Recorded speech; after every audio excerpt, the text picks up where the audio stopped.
So welcome back to the video. आज हम फिर से बात करने वाले हैं नोड जेएस पे, मतलब कि बैक एंड डेवलपमेंट की जो सीरीज चल रही है और जो तुम उसमें प्यार दिखा रहे हो, आई थिंक ये सीरीज कंप्लीट ही करनी पड़ेगी पूरी पूरी। हाँ जरूर करेंगे, don't worry. So let's start with node JS. मैंने लास्ट 4 to 5 वीडियोस के अंदर मैंने आपको जावा स्क्रिप्ट फंडामेंटल्स के बारे में क्लियर कर दिया। जितनी भी जावा स्क्रिप्ट के अंदर पढ़ाई है उतनी मोर देन इनफ है अगर आपको बैक एंड डेवलपमेंट शुरू करनी है। और उसके अलावा छोटी मोटी अगर आप एक्सप्लोर करना चाहो तो you can go and explore yourself, okay. But for node JS, for back and development, that much JavaScript is totally fine. Okay, so let's start with fully energy के साथ। आज हम शुरू करते हैं बैक एंड डेवलपमेंट को। तो शुरू करते हैं बिना किसी के। Okay, so back and development के अंदर जो नोड जेएस है मैं उसको चूज कर रहा हूँ। आप एक्सप्रेस जेएस भी पढ़ोगे इसके अंदर, मोंगोडीबी पढ़ोगे, रेडिस और बहुत पता नहीं क्या क्या आप इसके अंदर पढ़ने वाले हो। मतलब हमारी जो बैक एंड डेवलपमेंट होगी वो नोड जेएस के थ्रू होने वाली है। पीछे बैकग्राउंड में आई थिंक आपको दिख रहा होगा गंदगी बहुत ज्यादा है, पर ये तो ऐसे ही रहेगा अभी क्योंकि टाइम नहीं मिल रहा मुझे इन सब चीजों को करने का। ठीक है, तो so no worries, let's start with node JS. मैं नोड जेएस को यहाँ पर चूज कर रहा हूँ फॉर बैक एंड डेवलपमेंट। जैसे कि मैंने अपनी फर्स्ट वीडियो के अंदर आपको बताया था कि सिलेबस क्या रहेगा बैक एंड डेवलपमेंट का, जब मैंने ये सीरीज आपके लिए रिवील करी थी। Okay, and one more thing, अगर आपको मेरे से पढ़ना अच्छा लगता है, अगर आपको मेरी वीडियोस अच्छी लगती हैं, तो आई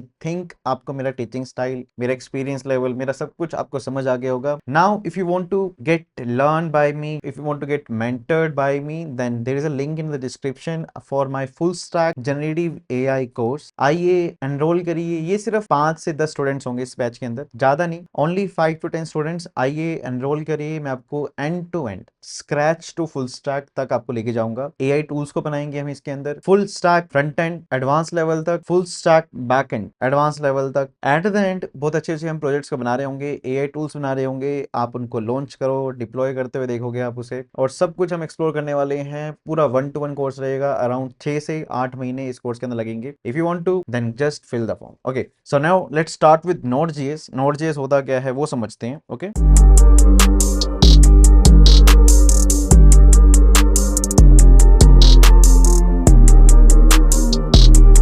तो मेरे भाई नोड जेएस क्या है? देखो, नोड जेएस एक जावास्क्रिप्ट ही है। मतलब अगर मैं बहुत ही सिंपल लेमन टर्म्स में बात करूं कि node JS equals to JavaScript and JavaScript equals to node JS. मतलब जैसे कि मैं अगर यहां पे लिख दूं बहुत सिंपली, तो मेरे भाई नोड जेएस होता क्या है हम वो समझते हैं कि ये नोड जेएस काम क्या करता है या फिर नोड जेएस होता क्या है। अगर इसका आप सिंपल मतलब एक लाइन में अगर आप इसका मतलब ढूंढोगे तो इसको बोलते हैं जावास्क्रिप्ट रन टाइम। क्या मतलब होता है इसका? JavaScript run time, JavaScript environment. देखो क्या होता है, मैं आपको बहुत सिंपल तरीके से बताता हूँ। जब आप फ्रंट एंड डेवलपमेंट करते हो ना, तो फ्रंट एंड डेवलपमेंट में आपको पता ही है HTML, CSS और GS, ये 3 चीजें होती हैं। और यहाँ पे जो जावास्क्रिप्ट होती है, आप उसको क्या कभी आपने एनालाइज करा है कि क्या आप जावास्क्रिप्ट को डाउनलोड करते हो? लेट्स सपोज अगर आप कभी जावा पढ़ रहे हो, पाइथन पढ़ रहे हो, तो आपको पाइथन को स्पेसिफिकली डाउनलोड करना पड़ता है, जावा को डाउनलोड करना पड़ता है, C++ को डाउनलोड करना पड़ता है ना। बट आपने कभी नोटिस करा है कि जावास्क्रिप्ट को क्यों डाउनलोड करना पड़ रहा? और एक और चीज, उससे पहले आपको एक चीज समझनी पड़ेगी। कोई भी अगर प्रोग्राम है, कोई भी प्रोग्रामिंग लैंग्वेज है, उस लैंग्वेज को रन करने के लिए अपने सिस्टम पे, तो उस लैंग्वेज का मुझे क्या चाहिए होता है? कंपाइलर चाहिए होता है। अगर मेरे पास उस लैंग्वेज का कंपाइलर है, then I can easily run that program. Let's suppose अगर मेरे पास जावा की बात कर रही हूँ, तो मेरे पास क्या होनी चाहिए? जावा SDK होनी चाहिए, ठीक है, जावा कंपाइलर होना चाहिए। अगर मेरे पास ये दोनों चीजें होंगी जावा को लेके, तो मैं जावा के प्रोग्राम्स को इजीली रन कर सकता हूँ। मैं जावा के सर्वलेट्स हो गए, सॉकेट हो गए, वो भी जो भी मैं जावा रिलेटेड जो भी काम करना चाहता हूँ मैं कर सकता हूँ। रीजन बीइंग क्योंकि मैंने जावा को इंस्टॉल कर लिया है, जावा अब कंपाइल हो सकती है मेरे सिस्टम पे, तो जावा में चला सकता हूँ, जावा से रिलेटेड जो भी बनाना है बना सकता हूँ। Same with Python. एंड आपने सोचा होगा फिर जावास्क्रिप्ट को क्यों डाउनलोड करना पड़ रहा है ना? जावास्क्रिप्ट भी तो एक प्रोग्रामिंग लैंग्वेज है ना, उसको भी तो चलना है सिस्टम पे। बट अगर आप फ्रंट एंड में देखोगे HTML, CSS, JS, तो जावास्क्रिप्ट का जो आउटपुट आता है वो किस पे आता है? ब्राउजर पे आता है ना। जावास्क्रिप्ट का आउटपुट डायरेक्ट टर्मिनल पे नहीं आता, डायरेक्ट कंप्यूटर पे नहीं आता। जावास्क्रिप्ट का जो आउटपुट आता है वो मेरे भाई वो ब्राउजर पे आता है। इन द सेंस कि आपकी वेबसाइट ऑब्वियसली किस पे चलती है? ब्राउजर पे चलती है, वो डायरेक्ट सिस्टम पे नहीं चलती, ब्राउजर का यूज करते हैं चलने के लिए। और ब्राउजर में ही जावास्क्रिप्ट का क्या होता है? ब्राउजर में ही जावास्क्रिप्ट का कंपाइलर होता है। तो इसीलिए आपको जावास्क्रिप्ट का कंपाइलर हो गया, उसको डाउनलोड करने की जरूरत नहीं पड़ती। आप डायरेक्टली नए फ्रेश सिस्टम में, आप फ्रेश, बिल्कुल फ्रेश सिस्टम के अंदर आप जावास्क्रिप्ट, आप अपनी वेबसाइट डेवलपमेंट शुरू कर सकते हो। रीजन बीइंग आपको कुछ भी डाउनलोड नहीं करना। रीजन बीइंग सबके कंपाइलर्स जो हैं वो ब्राउजर के अंदर पहले से ही फिट होते हैं, इसलिए आपको करना नहीं होता। तो ब्राउजर समझ लेता है कि आप क्या लिखना चाह रहे हो, क्या वेबसाइट बनाना चाह रहे हो। तो ये तो होगी जावास्क्रिप्ट की बात। अब मैं आपको जो बोल रहा था, यहाँ पे अगर आप वापस Node.js की उस पे आओगे, तो ये यहाँ पे ये लिखते हैं Node.js मतलब कि जावास्क्रिप्ट रन टाइम एनवायरनमेंट। मतलब कि इसका अगर हिंदी में अनुवाद किया जाए तो जावास्क्रिप्ट को रन करने के लिए एक environment. What is node JS? JavaScript run time environment. मतलब कि जावास्क्रिप्ट अभी आपकी कहां चल रही थी? ब्राउजर पे चल रही थी। अब आप क्या चाहते हो कि जावास्क्रिप्ट कहां चले? सिस्टम पे। सिंपल है। जावास्क्रिप्ट कहां चल रही थी? ब्राउजर पे। अब आप क्या चाहते हो कि जावास्क्रिप्ट कहां चले? सिस्टम पे। बहुत सिंपल मतलब है इसका, बहुत सिंपल है। जावास्क्रिप्ट कहां चले? सिस्टम पे। अभी डायरेक्ट ब्राउजर पे चल रही थी, ऑब्वियसली ब्राउजर भी सिस्टम के अंदर ही है, बट मैं चाहता हूं ब्राउजर पे, ब्राउजर को बाईपास करे, अब सिस्टम पे डायरेक्ट चले। उसके लिए मैं क्या करता हूं? Node JS. तो मतलब कि अगर मैं इस वाले कॉन्सेप्ट पे आऊं कि हर एक लैंग्वेज के लिए कंपाइलर चाहिए होता है, वही चीज हो गई कि अगर आपको जावास्क्रिप्ट रन करना है, जावास्क्रिप्ट चलानी है अगर आपको सिस्टम पे, तो जावास्क्रिप्ट का कंपाइलर एक तरह से हम बोल सकते हैं कि नोड जेएस है। तो मैं अगर मैं नोड जेएस को डाउनलोड कर लूंगा तो मैं जावास्क्रिप्ट को सिस्टम पे चला सकता हूं। और अगर मैं जावास्क्रिप्ट को सिस्टम पे चला सकता हूं, मैं जावास्क्रिप्ट के थ्रू जावास्क्रिप्ट एप्लीकेशंस भी बना सकता हूं। क्योंकि आपको पता है जावास्क्रिप्ट जो है वो एआई फील्ड में भी काम आती है, एआई की जनरेटिव एआई में भी काम कर सकते हो जावास्क्रिप्ट से। आप डेस्कटॉप ऐप भी बना सकते हो, आप रिएक्ट भी बना सकते हो। रिएक्ट ऐप अगर आप सुनोगे तो रिएक्ट भी एक जावास्क्रिप्ट की लाइब्रेरी है, तो आप रिएक्ट पे अगर आप लिखना चाहते हो तो जावास्क्रिप्ट सिस्टम पे होनी चाहिए, राइट? तो मतलब पॉइंट यहाँ पर ये है कि सारी बात की एक बात है, अगर नोड जेएस का डाउनलोड कर रहे हो तो नोड जेएस का मतलब ये है कि आपने जावास्क्रिप्ट का कंपाइलर डाउनलोड कर लिया, और अगर आपने इसका कंपाइलर डाउनलोड कर लिया तो मतलब आप जावास्क्रिप्ट को अब सिस्टम पे डायरेक्टली चला सकते हो, इसका मतलब है ये। ठीक है, I think you got the point. What is node JS? Node JS क्या है? JavaScript run time environment. और क्या करता है node JS? Node JS JavaScript को आपके सिस्टम पे चलाता है। अब मैं एज अ मैक यूजर मैं आपको मैकबुक में बता देता हूँ कि मैक में कैसे आपको इंस्टॉल करना है नोड जेएस को। ठीक है, फिर मैं आपको थोड़ा और नोड जेएस समझाता हूँ। चलो एक काम करते हैं, इंस्टॉलेशन लास्ट में करेंगे और समझते हैं कि नोड जेएस और क्या होता है। ठीक है, नोड जेएस क्या है? जावास्क्रिप्ट रन टाइम एनवायरनमेंट है, बट जब आप उसको जावास्क्रिप्ट की जगह, अब जब उसको आप नोड जेएस बोलते हो, मतलब है तो वो, देखो जेएस इक्वल्स टू नोड और नोड इक्वल्स टू जेएस, मतलब कि जेएस इक्वल्स टू नोड और नोड इक्वल्स टू जेएस दोनों सेम ही है। बट हाँ, जो जावास्क्रिप्ट जब ब्राउजर पे चल रही होती है तो इसके अंदर कुछ अलग फीचर्स होते हैं, और जब वो जावास्क्रिप्ट सिस्टम पे चल जाती है तो उसके अंदर फिर अलग फीचर्स होते हैं। तो फीचर्स थोड़े बहुत ऊपर नीचे होते हैं। अब जैसे कि अगर मैं बात करूं यहाँ पर नोड जेएस, मैं आपको थोड़ा क्वालिटीज बताता हूँ नोड जेएस की, कि नोड जेएस की क्वालिटीज क्या क्या है। ठीक है, नोड जेएस की ना दो क्वालिटीज हैं। ठीक है, देखो पहली क्वालिटी है नोड जेएस की इज, तो पहली क्वालिटी क्या है? Is event driven, okay, and second is non blocking input output. तो दो क्वालिटीज हैं नोड जेएस की। तो हम पहले समझते हैं कि पहली इवेंट ड्रिवन क्या है। देखो आप नोड जेएस के थ्रू ना सर्वर डेवलपमेंट करने वाले हो, और एक सर्वर के अंदर क्या आती है? मल्टीपल एपीआई कॉल्स हिट होती रहती हैं एक यूजर से भी। अगर आप एक यूजर की बात करो ना, लेट्स सपोज आप हो, चलो इंस्टाग्राम पे आप बैठे हो, ठीक है, आप क्या करते हो? इंस्टाग्राम पे अगर एक चीज नहीं चल रही हो, दूसरे पे बटन दबाने शुरू कर देते हो, दूसरी नहीं चल रही, तीसरे बटन दबाते हो। तो एक तरह से अगर आपने तीन बटन एक साथ दबा दिए तो मतलब क्या है कि आपके लिए वो सर्वर के प्रोसेस में तीन रिक्वेस्ट गई हैं। पहली तो चली गई, दूसरी भी चली गई और तीसरी भी चली गई। तो आपके हिसाब से एग्जीक्यूशन कैसा होना चाहिए सर्वर पे? सर्वर पे अगर हम सोचें कि अगर आपने एक साथ तीन रिक्वेस्ट भेजी हैं, अलग अलग तीन बटन थे, आपने तीनों बटन को एक साथ क्लिक कर दिया, मतलब पहले पहला करा, फिर दूसरा करा, तीसरा करा, आपने वेट नहीं करा कि पहला जो मैंने क्लिक करा है उसका रिस्पॉन्स आ जाए, फिर या फिर दूसरा जो क्लिक करा उसका भी रिस्पॉन्स आ जाए, और तीसरा भी क्लिक करा उसका रिस्पॉन्स आ जाए। नहीं, आपने वेट नहीं करा, आपने फर्स्ट सेकंड थर्ड क्लिक कर दी, तो तीनों के तीनों तो रिक्वेस्ट चले गई सर्वर के पास। अब आपको क्या लगता है कि सर्वर उसे कैसे हैंडल करेगा? वो भी तो आपको सोचना है ना कि आपको कैसे लगता है कि सर्वर उन्हें कैसे हैंडल करेगा। अब अगर वो नोड जेएस का सर्वर है, अगर उस सर्वर को आपने नोड जेएस के थ्रू बनाया है, तो वो जो सर्वर है वो एक इवेंट ड्रिवन सर्वर है। ठीक है, इवेंट ड्रिवन का मतलब क्या है कि नोड जेएस पे, अगर आप नोड जेएस के सर्वर पे अगर आप एक टाइम पे एक से ज्यादा भी अगर रिक्वेस्ट जनरेट कर देते हो ना एक सर्वर पे, तो नोड जेएस ऐसा नहीं है कि अगर जो पहली रिक्वेस्ट आई है पहले उसी पे ही एग्जीक्यूशन होगा, नहीं, वो इवेंट ड्रिवन है। जो भी इवेंट्स होते रहेंगे आपके सर्वर पे वो उनको कैच करता रहेगा, वो नहीं कि इग्नोर नहीं करेगा। वो नोड जेएस जो है, जितने भी आप इवेंट्स करोगे अपने सर्वर पे, जो भी आप एपीआई कॉल्स करोगे, कुछ भी करोगे, जेडब्ल्यू पे ऑथेंटिकेशन करोगे, क्रिप्टिंग करोगे, हैशिंग करोगे, जो भी आप करोगे, उन सब इवेंट्स को वो क्या करेगा? लिसन जरूर करेगा। ये नहीं कि अगर दो इवेंट पहले से चल रहे हैं तो तीसरा इवेंट नहीं लेगा, नहीं, वो लेगा उसको भी, वो चौथे को भी लेगा, वो पांचवे को भी लेगा, वो सबको लिसन करेगा, बट एग्जीक्यूशन जो है वो इवेंट लूप करेगा। मतलब लेट्स सपोज आपका अगर फर्स्ट उसने लिसन कर लिया, फर्स्ट लिसन कर लिया, तो फर्स्ट जो है वो इवेंट लूप के अंदर चलेगा, वो चलता रहेगा, वो बैकग्राउंड में चल रहा है। ठीक है, ऐसे ही अगर आपका कोई सेकंड इवेंट आया, उसने सेकंड को भी लिसन करा, थर्ड इवेंट आया, इवेंट मतलब रिक्वेस्ट हो गई, यूजर रिक्वेस्ट हो गई, या फिर कुछ और चीजें हो गई आपके सर्वर पे हो रही है, तो पहली दूसरी तीसरी तीनों को वो लिसन करेगा, उसको कोई दिक्कत नहीं है। आप ऑथेंटिकेट कर रहे हो एक टाइम पे, आप एक टाइम पे पासवर्ड हैशिंग कर रहे हो, क्रिप्टिंग कर रहे हो, कुछ भी कर रहे हो, उन सब रिक्वेस्ट को वो आपका Node.js जो है सुनेगा। रीजन भी क्योंकि आपका Node.js एक इवेंट ड्रिवन आर्किटेक्चर पे चलता है, क्योंकि वो मल्टीपल इवेंट्स को ड्राइव कर सकता है, एक साथ ड्राइव कर सकता है और लिसन भी करेगा, वो इग्नोर नहीं करेगा। तो पहली क्वालिटी क्या है कि Node.js is an event driven architecture base. अब इसकी थ्योरी क्या है, वो मतलब एक अच्छे लाइन मतलब वो 3 डेट्स वाली बात हो गई ना कि अच्छे तरीके से नोटबुक में चाहिए, देखो वो सब चीजें आप खुद करो। मैंने आपको टॉपिक समझा दिया कि इवेंट ड्रिवन क्या होता है, आप जाओ रिसर्च करो, मेरे नोट्स पे निर्भर मत रहो, हम तो पता नहीं कैसे ही बनते हैं, ठीक है। तो मैं जैसा भी हूँ, आपको समझ आ रहा होगा मैं कैसा हूँ, बट दबाव पड़ने की जरूरत नहीं है। मैं चाहता हूँ कि मैंने आपको टॉपिक पढ़ा दिया है, अब आप खुद जाओ, अंडरस्टैंड करो सिस्टम को, समझो कि कैसे चलता है सब कुछ, और फिर कोई भी क्वेरी है आप कमेंट सेक्शन में लिखो, मैं बिल्कुल उसको रिप्लाई जरूर करूंगा, ठीक है। तो first quality is event driven architecture and second quality is non blocking input output. अब नॉन ब्लॉकिंग इनपुट आउटपुट क्या होता है, अब देखो ये अलग है। ये तो था कि मल्टीपल इवेंट्स को जो Node.js है वो लिसन करता है और उनको चलाता है, ठीक है। कुछ इसी के ही रिलेशन में नॉन ब्लॉकिंग इनपुट आउटपुट भी काम करता है। देखो जैसे कि लेट सपोज आपके प्रोग्राम के अंदर 3 फंक्शन है, फंक्शन 1,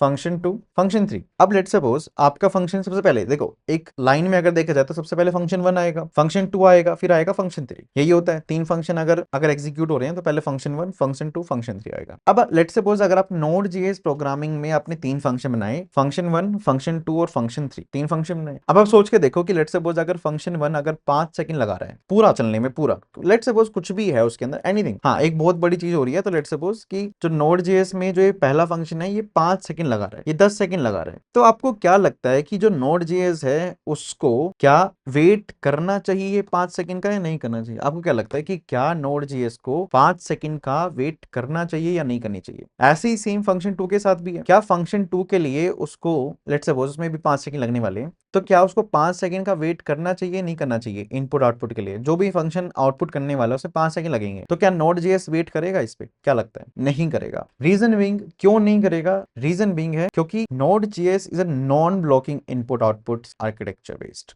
ठीक है। अभी non blocking input output architecture क्या होगा कि अगर फंक्शन 1 में थोड़ा बहुत टाइम लग रहा है ना, एक नॉर्मल टाइम से ज्यादा टाइम लग रहा है, तो वो इस फंक्शन 1 को फिर वो बैकग्राउंड में एग्जीक्यूट करना शुरू कर देगा Node.js, फिर वो मूव कर जाएगा किस पे? फंक्शन 2 पे। अगर फंक्शन 2 में भी टाइम लग रहा है, ट्रेंडिंग फॉर्म में हम इसको एसिंक्रोनस प्रोग्रामिंग बोलते हैं, आपको बहुत लेमन टर्म्स बता रहा हूँ कि अगर फंक्शन में अगर थोड़ा टाइम लगा तो वो उसको बैकग्राउंड में एग्जीक्यूट करेगा, जिसको हम बोलते हैं एसिंक्रोनस एग्जीक्यूशन, ठीक है। फिर वो चल जाएगा फंक्शन 2 पे, फंक्शन 2 में भी अगर टाइम लग रहा है तो उसको भी बैकग्राउंड में चलाएगा, फिर वो चले जाएगा फंक्शन 3 पे। तो यहाँ पे नॉन ब्लॉकिंग है, ब्लॉक नहीं कर रहा कि फंक्शन 1 जब तक आउटपुट नहीं देगा तब तक आगे नहीं चलूंगा, ऐसा नहीं है। फंक्शन 1 चला, वो ब्लॉक नहीं करेगा, वो आउटपुट देगा, ठीक है, वो बैकग्राउंड में चलता रहेगा। ऐसी फंक्शन 2 है। अब लेट्स सपोज जब फंक्शन 2 चला उसी के बाद ही क्या पता इसका बैकग्राउंड में जनरेट हो गया आउटपुट, तो वो उसको दिखा देगा, मतलब ब्लॉक नहीं करेगा कहीं पे भी, पूरे प्रोग्राम में कहीं भी ब्लॉकिंग नहीं आएगी। कोई भी प्रोग्राम में कहीं भी कोड अगर वेट लगा रहे तो वो वेट करेगा, बैकग्राउंड में से चलाएगा, ओके। तो इसको बोलते हैं, 2 तरीके से Node.js के अंदर 2 फीचर हैं, that is event driven and non blocking input output, ठीक है। ये होता है Node.js। अब उसके बाद हम समझते हैं कि कैसे डाउनलोड करना है, ये भी तो बात है ना। अब Node.js का आपने समझ लिया कि Node.js होता क्या है, व्हाट इज Node.js। अब हाउ Node.js सर्वर कैसे बनाना है वो तो मैं बताऊंगा, बट हाँ देखो आपका मेरे सिस्टम पे दिख रहा है, मैं सबसे पहले क्या करूंगा, ब्राउजर ओपन करूंगा। ब्राउजर का है मेरा ये, ठीक है। तो मैंने एक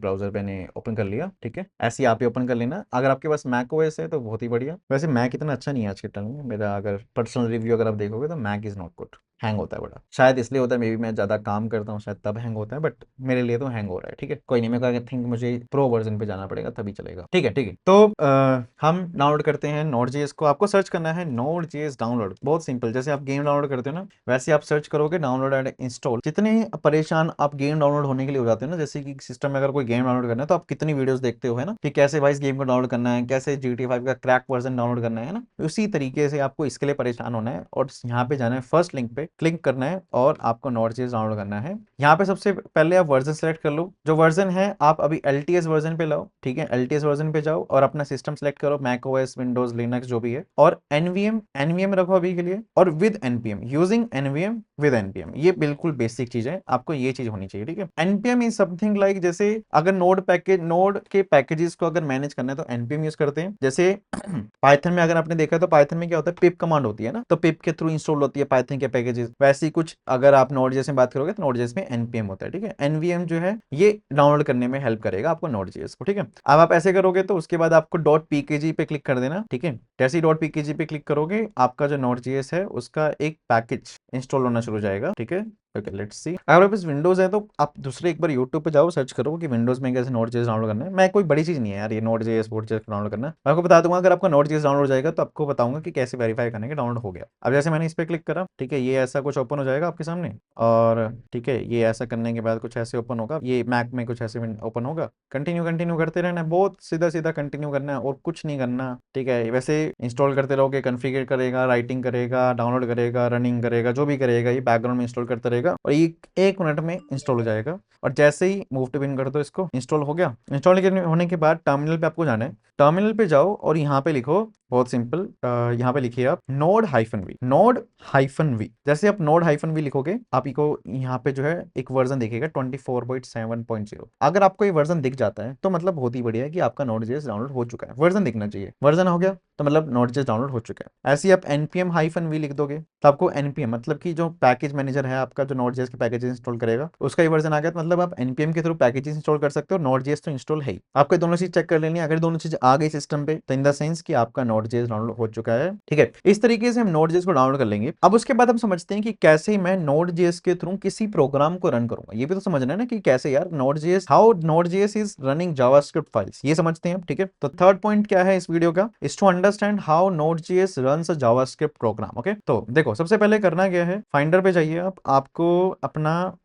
ठीक है, मैं एक काम करता हूँ, मैं फोल्डर बना लेता हूँ फटाफट। बिगिनर बैकएंड में हम एक नोड.जेएस नाम का एक फोल्डर बना लेते हैं, ठीक है। और नोड.जेएस फोल्डर को आप क्या करोगे, एक न्यू विंडो, मतलब कोई भी कर्सर यूज कर रहे हो या फिर आप जो भी यूज कर रहे हो उसकी आप विंडो ओपन करिए, ठीक है। और उसमें नोड.जेएस को स्लाइड कर दो। आपका क्या होगा, उस विंडो में नोड.जेएस ओपन हो जाएगा, मतलब ये फोल्डर ओपन हो गया, ठीक है। अब नोड.जेएस का जो फर्स्ट फोल्डर है ऑब्वियसली सेशन 1 है। इसके अंदर वैसे कुछ ज्यादा हम कर नहीं रहे हैं बट फिर भी हम इसको लिख देंगे सेशन 1। ये नोड.जेएस के बिगिनर लेवल पे सेशन 1 है, ठीक है। तो ऐसा कुछ है 15 AUG-2025, ठीक है। ये मैंने यहाँ पे लिखा। आपको करना क्या है, ओके, ये सॉरी ये फोल्डर नेम होगा, इसको कॉपी कर लेते हैं। इसमें कौन सा फाइल बनाएंगे हम यहाँ पे बनाएंगे एक जावास्क्रिप्ट फाइल, उसको फिर रन करके देखेंगे कैसे हम उसको नोड.जेएस के थ्रू रन कर सकते हैं, ठीक है। जैसे कोई index.js फाइल बनाई, इसमें आप कोडिंग करो जावास्क्रिप्ट की, जैसे यहाँ पे लिखा मैंने हेलो वर्ल्ड। अब लेट्स सपोज यहाँ पे कोई वेरिएबल्स बना लिए, लेट नेम, और आई थिंक आपको लास्ट वीडियोस के अंदर आपने जो देखा था ना वो नोड.जेएस के थ्रू ही रन हो रहा था सब कुछ, ठीक है। तो let name equals to Himanshu होता है, मैंने लिखा और यहाँ पे कंसोल लॉग करा मैंने नेम को, ठीक है। ये हो गया। और टर्मिनल, अब देखो टर्मिनल ओपन करना है। अपने जो टर्मिनल है वो नोड.जेएस फोल्डर पे है, मुझे टर्मिनल चाहिए सेशन 1 इस पे 15 यूज है, तो मैं इस पर राइट क्लिक करके ओपन विद टर्मिनल कर लूंगा और यहाँ पे नोड का यूज करूंगा और फाइल नेम बता दूंगा कौन सी रन करनी है। तो नोड इंडेक्स डॉट जेकेएस नहीं जेएस, जैसे मैं लिखूंगा नोड इंडेक्स डॉट जेएस, देखिए आपका जो यहाँ पे जावास्क्रिप्ट है वो रन हो गया, हेलो वर्ल्ड और हिमांशु मल्होत्रा यहाँ पे दिखने लग गया। इसको बोलते हैं कि कैसे नोड.जेएस को कैसे यूज कर सकते हो जावास्क्रिप्ट प्रोग्राम लिखने के लिए। Obviously Node JS equals to JavaScript and JavaScript equals to Node JS until unless JavaScript एक ब्राउज़र पे चल रही है और नोड.जेएस आपके सिस्टम पे चल रही है, यही फर्क होता है। और मैंने आपको बता दिया कि इवेंट ड्रिवन और ये सब क्या होता है। Even if you want to learn by me, if you want to get understand by me, mentored by me, direction by me, ठीक है, जाइए डिस्क्रिप्शन में जो लिंक है गूगल फॉर्म का, उसे मैंने आपको डिस्क्रिप्शन दे दिया है कि क्या क्या कोर्स के अंदर पढ़ने वाले हैं, generative AI plus full stack development. चाहिए फिल करिए, मैं आपको कॉन्टैक्ट करूंगा पर्सनली, आपको पहले एक डेमो सेशन मिलेगा। If you like it then we will proceed, okay. And fees is very minimal, okay. जाइए अंडरस्टैंड करिए, will start with full stack development. Bye bye.